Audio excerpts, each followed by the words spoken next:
गोदान। लेखक मुंशी प्रेमचंद। अध्याय 3।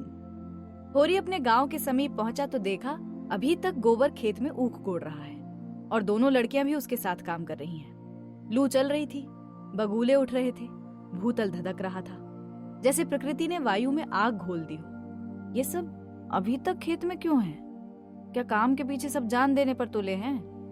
वो खेत की ओर चला और दूर ही से चिल्लाकर बोला, आता क्यों नहीं गोबर? क्या काम ही करता रहेगा? दोपहर ढल गया, कुछ सूझता है कि नहीं? उसे देखते ही तीनों ने कुदालें उठा ली और उसके साथ हो लिए। गोबर सांवला, लंबा, इकहरा युवक था जिसे इस काम में रुचि न मालूम होती थी। प्रसन्नता की जगह मुख पर असंतोष और विद्रोह था। वो इसलिए काम में लगा हुआ था कि वो दिखाना चाहता था उसे खाने पीने की कोई फिक्र नहीं है।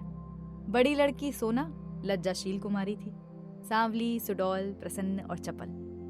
गाढ़े की लाल साड़ी जिसे वो घुटनों से मोड़कर कमर में बांधे हुई थी, उसके हल्के शरीर पर कुछ लदी हुई सी थी और उसे प्रौढ़ता की गरिमा दे रही थी। छोटी रूपा 5-6 साल की छोकरी थी, मैली, सिर पर बालों का एक घोंसला सा बना हुआ, एक लंगोटी कमर में बांधे और बहुत ही ढीठ और रोनी। रूपा ने होरी की टांगों में लिपट कर कहा, काका देखो, मैंने एक ढेला भी नहीं छोड़ा। बहन कहती है जा पेड़ तले बैठ, ढेले न तोड़े जाएंगे। काका तो मिट्टी कैसे बराबर होगी? होरी ने उसे गोद में उठाकर प्यार करते हुए कहा, तूने बहुत अच्छा किया बेटी, चल घर चलें। कुछ देर अपने विद्रोह को दबाए रहने के बाद गोबर बोला, ये तुम रोज रोज मालिकों की खुशामद करने क्यों जाते हो? बाकी न चुके तो प्यादा आकर गालियां सुनाता है, बेकार देनी ही पड़ती है। नजर नजराना सब तो हमसे भराया जाता है, फिर किसी की क्यों सलामी करो? इस समय यही भाव होरी के मन में भी आ रहे थे, लेकिन लड़के के इस विद्रोह भाव को दबाना जरूरी था। बोला, सलामी करने न जाए तो रहे कहाँ? भगवान ने जब गुलाम बना दिया है तो अपना क्या बस है? ये इसी सलामी की बरकत है कि द्वार पर मड़ैया डाल ली और किसी ने कुछ नहीं कहा। घूरे की बात याद है? घूरे ने द्वार पर खूंटा गाड़ा था जिस पर कारिंदों ने 2 रुपए डांड ले लिए थे। तलैया से कितनी मिट्टी हमने खोदी, कारिंदा ने कुछ नहीं कहा। दूसरा खोदे तो नजर देनी पड़े। अपने मतलब के लिए सलामी करने जाता हूँ। पाँव में सनीचर नहीं है और न सलामी करने में कोई बड़ा सुख मिलता है। अरे घंटों खड़े रहो तब जाके मालिक को खबर होती है। कभी बाहर निकलते हैं और कभी कहला देते हैं कि फुर्सत नहीं है। गोबर ने कटाक्ष किया, बड़े आदमियों की हाँ में हाँ मिलाने में कुछ न कुछ आनंद तो मिलता ही है। नहीं लोग मेंबरी के लिए क्यों खड़े हों? बेटा जब सिर पर पड़ेगी तब मालूम होगा, अभी जो चाहे कह लो। पहले मैं भी यही सब बातें सोचा करता था, पर अब मालूम हुआ कि हमारी गर्दन दूसरों के पैरों के नीचे दबी हुई है, अकड़कर निभा नहीं हो सकता। पिता पर अपना क्रोध उतारकर गोबर कुछ शांत हुआ और चुपचाप चलने लगा। सोना ने देखा रूपा बाप की गोद में चढ़ी बैठी है तो ईर्ष्या हुई। उसे डांटकर बोली, अब गोद से उतरकर पांव पांव क्यों नहीं चलती? क्या पांव टूट गए तेरे? रूपा ने बाप की गर्दन में हाथ डालकर ढिठाई से कहा, न उतरेंगे, जाओ। काका बहन हमको रोज चिढ़ाती है कि तू रूपा है मैं सोना हूँ, मेरा नाम कुछ और रख दो ना। होरी ने सोना को बनावटी रोष से देखकर कहा, तू इसे क्यों चढ़ाती है सोनिया? सोना तो देखने को है, निबाह तो रूपा से ही होता है। रूपा ना हो तो रुपए कहाँ से बने बता? सोना ने अपने पक्ष का समर्थन किया। सोना ना हो तो मोहर कैसे बने? नथुनिया कहाँ से आए? कंठा कैसे बने? गोबर भी इस विनोदमय विवाद में शरीक हो गया। रूपा से बोला, अरे रूपा तो तू कह देना कि सोना तो सूखी पत्ती की तरह पीला होता है, रूपा तो उजला होता है जैसे सूरज। सोना बोली, शादी ब्याह में पीली साड़ी पहनी जाती है, उजली साड़ी कोई नहीं पहनता। रूपा इस दलील से परास्त हो गई। गोबर और होरी की कोई दलील इसके सामने न ठहर सकी। उसने क्षुब्ध आंखों से होरी को देखा। होरी को एक नई युक्ति सूझ गई। बोला, अरे सोना बड़े आदमियों के लिए है, हम गरीबों के लिए तो रूपा ही है। जैसे जौ को राजा कहते हैं, गेहूं को चमार, इसलिए ना कि गेहूं बड़े आदमी खाते हैं और जौ हम लोग खाते हैं। सोना के पास इस सबल युक्ति का कोई जवाब न था। परास्त होकर बोली, तुम सब जने एक और हो गए हो, नहीं रुपया को रुलाकर छोड़ती।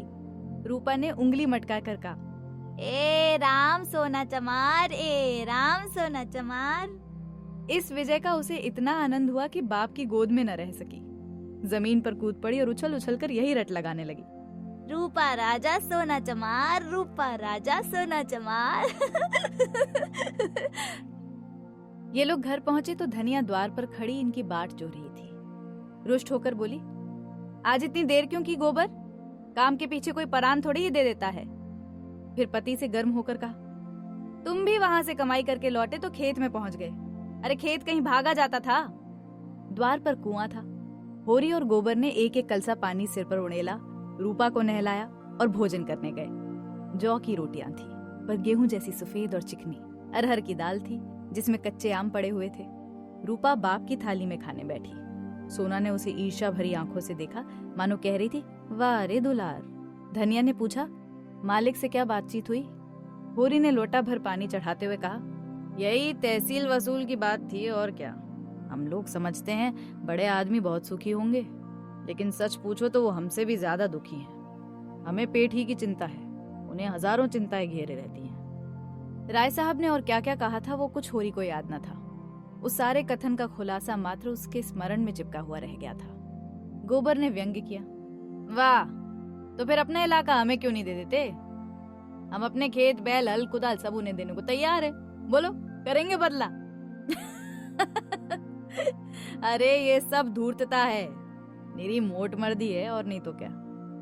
जिसे दुख होता है वो दर्जनों मोटरें नहीं रखता और मेलों में नहीं रहता, हलवा पूड़ी नहीं खाता और न नाच रंग में लिप्त रहता है। मजे से राज का सुख भोग रहे हैं और उस पर दुखी है। वाह। होरी ने झुंझलाकर कहा, अरे अब तुमसे कौन बहस करे भाई? जायदाद किसी से छोड़ी जाती है कि वही छोड़ देंगे? हम ही को खेती से क्या मिलता है? एक आने की नफरी की मजूरी भी तो नहीं पड़ती। जो 10 रुपए महीने का भी नौकर है वो भी हमसे अच्छा खाता पहनता है, लेकिन खेतों को तो छोड़ा नहीं जाता। खेती छोड़ दें तो और करें क्या? नौकरी कहीं मिलती है? और फिर मर्जात भी तो पालना ही पड़ता है। खेती में जो मर्जात है वो नौकरी में तो है नहीं। इसी तरह जमींदारों का हाल भी समझ लो, उनकी जान को भी सैकड़ों रोग लगे हुए हैं। हाकिमों को रसद पहुंचाओ और उनकी सलामी करो, अमलों को खुश करो। तारीख पर माल गुजारी ना चुका दें तो हवालात हो जाए, उड़की आ जाए उनको। और हमें तो कोई हवालात नहीं ले जाता। 2-4 गालियां घुड़कियां ही तो मिलकर रह जाती हैं। गोबर ने प्रतिवाद किया, ये सब कहने की बातें हैं। हम लोग दाने दाने को मोहताज हैं। देह पर साबित कपड़े नहीं हैं। चोटी का पसीना एड़ी तक आता है तब भी गुजर नहीं होता। उन्हें क्या है? उन्हें तो वो मजे से गद्दी मसनद लगाए बैठे हैं। सैकड़ों नौकर चाकर हैं, हजारों आदमियों पर हुकूमत है। रुपए न जमा होते हों पर सुख तो सभी तरह के भोगते हैं। धन लेकर आदमी और क्या करता है? वाह बेटा, तुम्हारी समझ में हम और वो बराबर हैं। तो भगवान ने तो सबको बराबर ही बनाया है। ये बात नहीं है बेटा, छोटे बड़े भगवान के घर से बनकर आते हैं। संपत्ति बड़ी तपस्या से मिलती है। उन्होंने पूर्व जन्म में जैसे कर्म किए हैं उनका आनंद भोग रहे हैं। हमने कुछ नहीं सोचा तो भोगें क्या? ये सब मन को बहलाने की बातें हैं। भगवान सबको बराबर बनाते हैं। यहाँ जिसके हाथ में लाठी है वो गरीबों को कुचलकर बड़ा आदमी बन जाता है। अरे ये तुम्हारा भरम है। मालिक आज भी 4 घंटे रोज भगवान का भजन करते हैं। किसके बल पर? किसके बल पर ये भजन भाव और दान धर्म होता है? अरे अपने बल पर? जी नहीं, किसानों के बल पर और मजदूरों के बल पर। ये पाप का धन पचे कैसे? इसलिए दान धर्म करना पड़ता है। भगवान का भजन भी इसीलिए होता है। भूखे नंगे रहकर भगवान का भजन करे तो हम भी देखें। हमें कोई दोनों जून खाने को दे तो हम 8 पहर भगवान का जाप ही करते रहें। एक दिन खेत में ऊख गोड़ना पड़े तो सारी भक्ति भूल जाए वो। होरी ने हार कर कहा, अब तुम्हारे मुंह कौन लगे भाई? तुम तो भगवान की लीला में भी टांग अड़ाते हो। तीसरे पहर गोबर कुदाल लेकर चला तो होरी ने कहा, अरे जरा ठहर जाओ बेटा, हम भी चलते हैं। तब तक थोड़ा सा भूसा निकाल कर रख दो, मैंने भोला को देने को कहा है। बेचारा आजकल बहुत तंग है। गोबर ने अवज्ञा भरी आंखों से देखकर कहा, हमारे पास बेचने को भूसा नहीं है। बेचता नहीं हूँ भाई, यूं ही दे रहा हूँ। वो संकट में है, उसकी मदद तो करनी ही पड़ेगी। क्यों करनी पड़ेगी?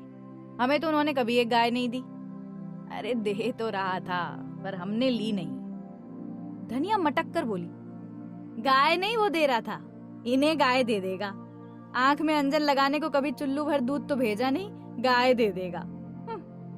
होरी ने कसम खाई, अरे नहीं, जवानी कसम, अपनी पछाई गाय दे रहे थे। हाथ तंग है, भूसा चारा नहीं रख सके। अब एक गाय बेचकर भूसा लेना चाहते हैं। मैंने सोचा संकट में पड़े आदमी की गाय क्या लूं, थोड़ा सा भूसा दिए देता हूँ, कुछ रुपए हाथ में आ जाएंगे तो गाय ले लूंगा, थोड़ा थोड़ा करके चुका दूंगा। 80 रुपए की है, मगर ऐसी कि आदमी देखता रहे। गोबर ने आड़े हाथों लिया। तुम्हारा यही धर्मात्मापन तो तुम्हारी दुर्गत कर रहा है बाबा। साफ साफ तो बात है, 80 रुपए की गाय है, हमसे 20 रुपए का भूसा ले और गाय हमें दे दें, 60 रुपए रह जाएंगे, वो हम धीरे धीरे दे देंगे। होरी रहस्यमय ढंग से मुस्कुराया। मैंने ऐसी चाल सोची है कि गाय फ्री फंड में हाथ में आ जाए। कहीं बस भोला की सगाई ठीक करनी है, 2-4 मन भूसा तो खाली अपना रंग जमाने को देता हूँ। गोबर ने तिरस्कार करके कहा, ओ तो तुम अब सबकी सगाई ठीक करते फिरोगे? धनिया ने तीखी आंखों से देखा। हाँ, अब यही एक उद्यम तो रह गया है। नहीं देना है हमें किसी को भूसा वूसा। यहाँ भोला भोली किसी का कर्ज नहीं खाया है। होरी ने अपने सफाई दी। अरे अगर मेरे जतन से किसी का घर बस जाए तो इसमें कौन सी बुराई है।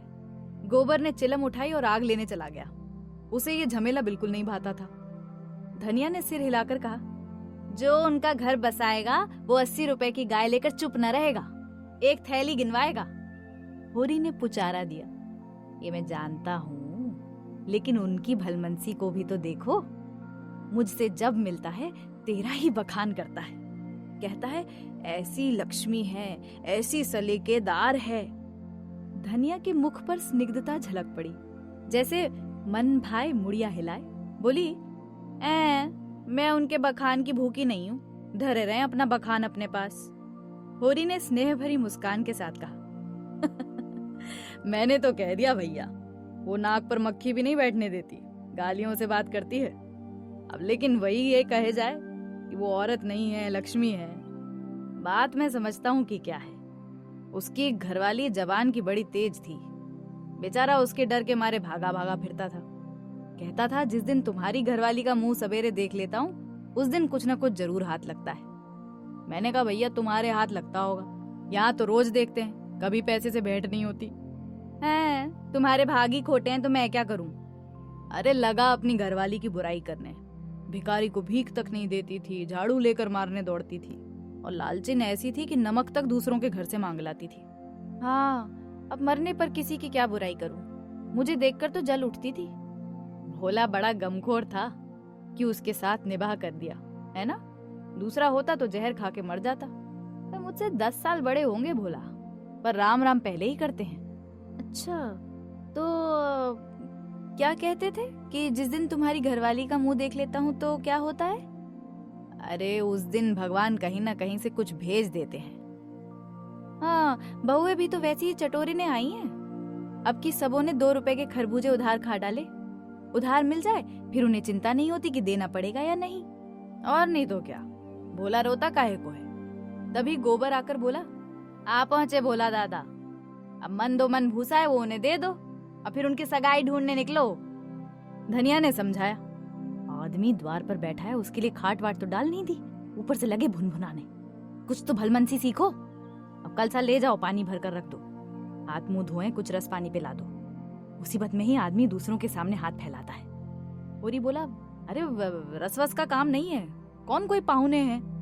धनिया बिगड़ी, अच्छा पाहुने और कैसे होते हैं?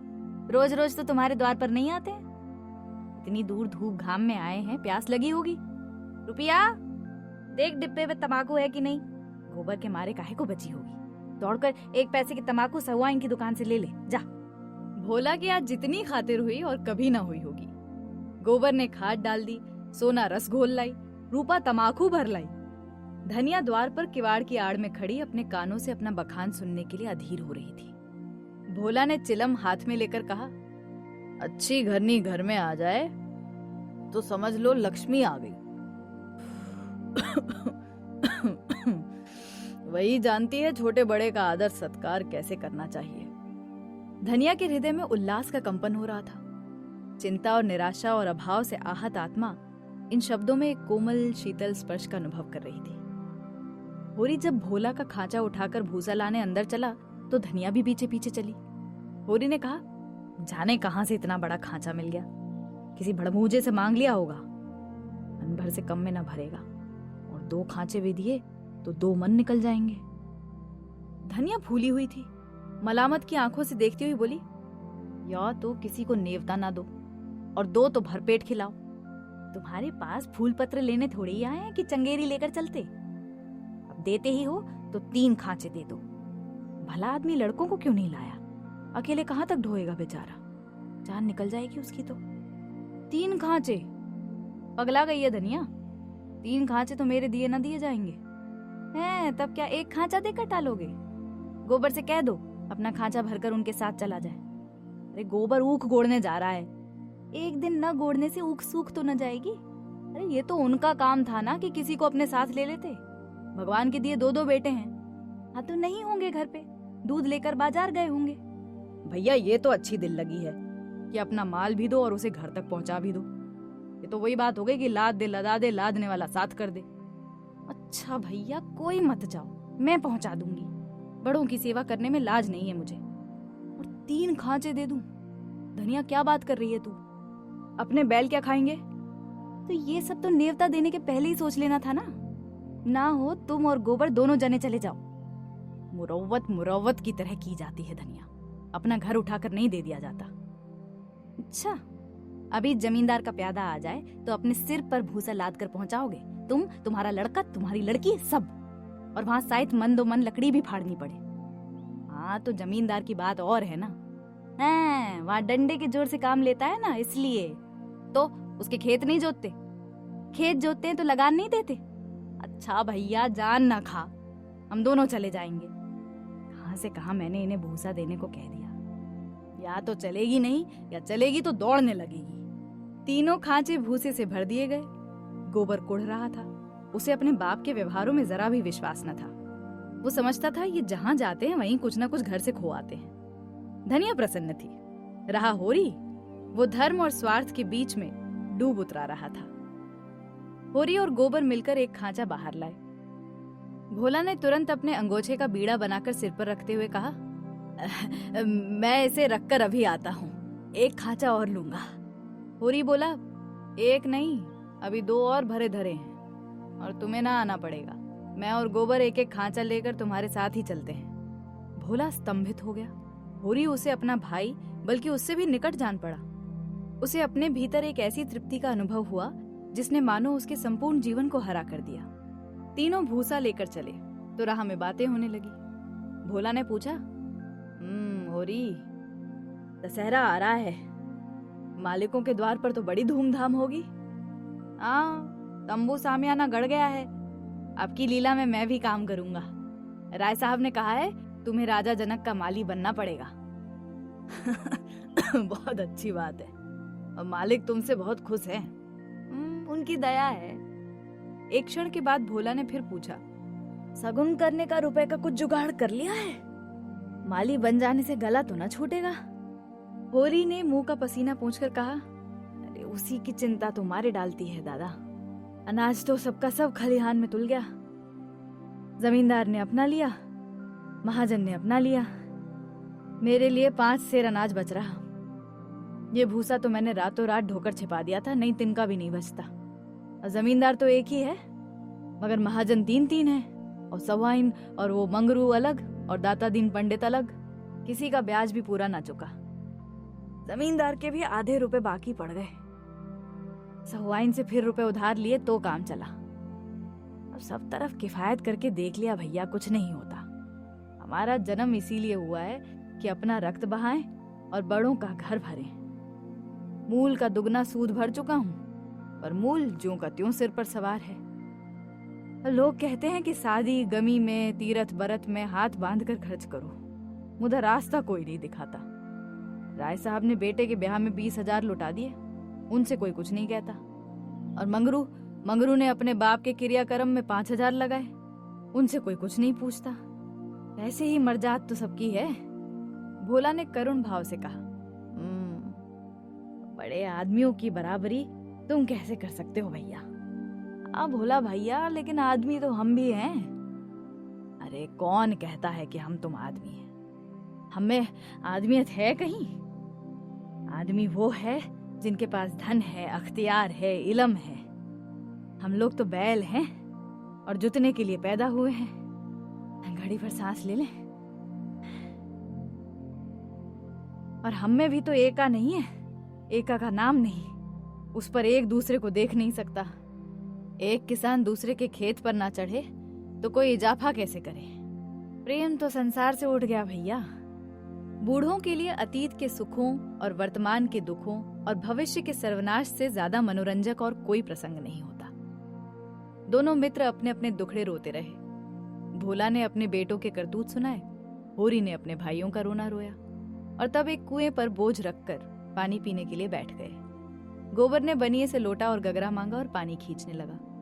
भोला ने सहृदयता से पूछा, होरी, अलगोजे के समय तो तुम्हें बड़ा रंज हुआ होगा।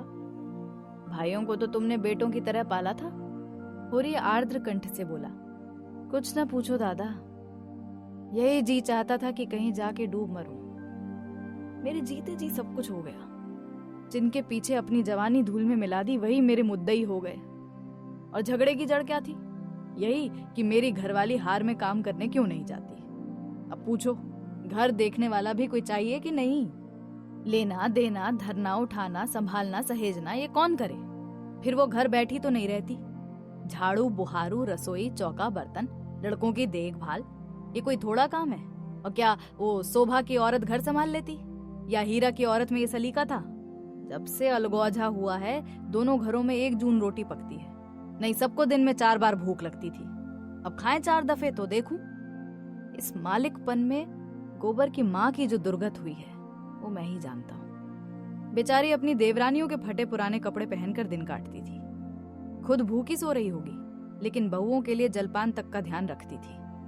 अपनी देह पर गहने के नाम कच्चा धागा बीना था और देवरानियों के लिए 2-2, 4-4 गहने बनवा दिए। सोने के ना सही चांदी के तो हैं। और जलन यही थी कि ये मालिक क्यों है। बहुत अच्छा हुआ कि अलग हो गए, मेरे सिर से बला टली। भोला ने एक लोटा पानी चढ़ाकर कहा, यही हाल घर घर का है भैया। भाइयों की बात ही क्या, यहाँ तो लड़कों से भी नहीं पटती। और पटती इसलिए नहीं कि मैं किसी की कुचाल देखकर मुंह नहीं बंद कर सकता। तुम जुआ खेलोगे, चरस पियोगे, गांजे के दम लगाओगे, मगर आए किसके घर से? खर्चा करना चाहते हो तो कमाओ, मगर कमाई तो किसी से ना होगी। खर्च दिल खुलकर करेंगे। कामता सौदा लेकर बाजार जाएगा तो आधे पैसे गायब। पूछो तो कोई जवाब नहीं। वो छोटा जंगी है, वो संगत के पीछे मतवाला रहता है। सांझ हुई और ढोल मंजीरा लेकर बैठ गए। अब संगत को मैं बुरा नहीं कहता, गाना बजाना ऐब नहीं, लेकिन ये सब काम फुर्सत के हैं कि नहीं? ये नहीं कि घर का तो कोई काम ना करो और 8 पैर उसी धुन में पड़े रहो। जाती है मेरे सर, सानी पानी मैं करूं, गाय भैंस मैं दूं, दूध लेकर बाजार मैं जाऊं। ये गृहस्थी जी का जंजाल है, सोने की हंसिया जिसे ना उगलते बनता है ना निगलते। अब वो लड़की है झुनिया, वो भी नसीब की खोटी। तुम तो आए थे उसकी सगाई में, है ना? कितना अच्छा घर भर था। उसका आदमी बंबई में दूध की दुकान करता था। उन दिनों वहां हिंदू मुस्लिम में दंगा हुआ तो किसी ने उसके पेट में छुरा भोंक दिया, घर ही चौपट हो गया। वहां अब उसका निवाह नहीं। अब जाकर लिवा लाया कि दूसरी सगाई कर दूंगा, मगर वो राजी नहीं होती। और वो दोनों भावजे हैं, ये रात दिन उसे जलाती रहती हैं। घर में महाभारत मचा रहता है। अब बेचारी विपदा की मारी यहाँ आई और यहाँ भी चैन नहीं। इन्हीं दुखड़ों में रास्ता कट गया। भोला का पुरवा था तो छोटा मगर बहुत गुलजार। अधिकतर अहीर ही बसते थे और किसानों को देखते उनकी दशा बहुत बुरी न थी। भोला गांव का मुखिया था। द्वार पर बड़ी सी चरनी थी जिस पर 10-12 गाय भैंसे खड़ी सानी खा रही थी। ओसारे में एक बड़ा सा तख्त पड़ा था जो शायद 10 आदमियों से भी न उठता। किसी खूंटी पर ढोलक लटक रही थी, किसी पर मंजीरा। एक ताख पर कोई पुस्तक बस्ते में बंधी रखी हुई थी जो शायद रामायण हो। दोनों बहुएं सामने बैठी गोबर पाथ रही थी और झुनिया चौखट पर खड़ी थी। उसकी आंखें लाल थी और नाक के सिरे पर भी सुर्खी थी। मालूम होता था अभी रोकर उठी है। उसके मांसल स्वस्थ सुगठित अंगों में मानो यौवन लहरें मार रहा था। मुंह बड़ा और गोल था, कपोल फूले हुए, आंखें छोटी और भीतर धसी हुई। माथा पतला पर वक्ष का उभार और गात का वो गुदगुदापन आंखों को खींचता था। उस पर छपी हुई गुलाबी साड़ी उसे और भी शोभा प्रदान कर रही थी। भोला को देखते ही उसने लपक कर उनके सिर से खांचा उतरवाया। भोला ने गोबर और होरी के खांचे उतरवाए और झुनिया से बोला, पहले एक चिलम भर ला, फिर थोड़ा सा रस बना ले, और पानी ना हो तो गगरा ला, मैं खींच दूं। होरी महतो को तो पहचानती है ना? फिर होरी से बोला, घरनी बिना घर नहीं रहता भैया, पुरानी कहावत है, नाटन खेती बहुरियन घर। नाटे बैल क्या खेती करेंगे और बहुएं क्या घर संभालेंगी। जब से इसकी माँ मरी है जैसे घर की बरकत ही उठ गई। बहुएं आटा पाथ लेती हैं पर गृहस्थी चलाना क्या जाने। हाँ, मुंह चलाना खूब जानती हैं। लौंडे कहीं फड़ पर जमे होंगे, सबके सब आलसी हैं, काम चोर। जब तक जीता हूं इनके पीछे मरता हूं, और मर जाऊंगा तो आप सिर पर हाथ धरकर रोएंगे। लड़की भी वैसी है, छोटा सा अड़वाना भी करेगी तो भुनभुना कर। मैं तो सह लेता हूँ, खसम थोड़ी ही सहेगा। झुनिया एक हाथ में भरी हुई चिलम, दूसरे में रस का लोटा लिए हुए बड़ी फुर्ती से आ पहुंची। फिर रस्सी और कलसा लेकर पानी भरने चली। गोबर ने उसके हाथ से कलसा लेने के लिए हाथ बढ़ाकर झेंपते हुए कहा, तुम रहने दो, मैं भरे लाता हूँ। झुनिया ने कलसा ना दिया। कुएं के जगत पर जाकर मुस्कुराती हुई बोली, तुम हमारे मेहमान हो, कहोगे एक लोटा पानी भी किसी ने न दिया। अरे मेहमान काहे से हो गया, तुम्हारा पड़ोसी ही तो हूँ। पड़ोसी साल भर में एक बार भी सूरत न दिखाए तो मेहमान ही है। अच्छा, रोज रोज आने से मर्जाद भी तो नहीं रहती। झुनिया हंसकर तिरछी नजरों से देखती हुई बोली, वही मर्जाद तो दे रही हूँ। महीने में एक बार आओगे, ठंडा पानी दूंगी। 15वें दिन आओगे, चिलम पाओगे, और 7वें दिन आओगे तो खाली बैठने को माची दूंगी। रोज रोज आओगे, कुछ न पाओगे। अच्छा, दर्शन तो दोगी? दर्शन के लिए तो पूजा करनी पड़ेगी। ये कहते कहते जैसे उसे कोई भूली हुई बात याद आ गई। उसका मुंह उदास हो गया। वो विधवा है। उसके नारीत्व के द्वार पर पहले उसका पति रक्षक बना बैठा रहता था। वो निश्चिंत थी। अब उस द्वार पर कोई रक्षक न था, इसलिए वो उस द्वार को सदैव बंद रखती थी। कभी कभी घर के सूनेपन से उकताकर वो द्वार खोलती है, पर किसी को आते देखकर भयभीत होकर दोनों पट भेड़ लेती है। गोबर ने कलसा भरकर निकाला, सबों ने रस पिया और एक चिलम तमाकू पीकर लौटे। भोला ने कहा, कल तुम आकर गाय ले जाना गोबर, इस बखत तो सानी खा रही है। गोबर की आंखें उसी गाय पर लगी हुई थी और मन ही मन वो मुग्ध हुआ जाता था। गाय इतनी सुंदर और सुडौल है, इसकी उसने कल्पना भी न की थी। होरी ने लोभ को रोककर कहा, हाँ हाँ मंगवा लूंगा, जल्दी क्या है। अरे तुम्हें जल्दी ना हो, हमें तो है, और उसे द्वार पर देखकर तुम्हें वो बात याद रहेगी। हाँ हाँ दादा, मुझे उसकी बड़ी फिक्र है। हाँ तो कल गोबर को भेज देना। दोनों ने अपने अपने खांचे सिर पर रखे और आगे बढ़े। दोनों इतने प्रसन्न थे मानो ब्याह करके लौटे हों। होरी को तो अपनी चिरसंचित अभिलाषा के पूरे होने का हर्ष था, और बिना पैसे के। गोबर को इससे भी बहुमूल्य वस्तु मिल गई थी। उसके मन में अभिलाषा जाग उठी थी। अवसर पाकर उसने पीछे की तरफ देखा। झुनिया द्वार पर खड़ी थी, मत्त आशा की भांति अधीर, चंचल।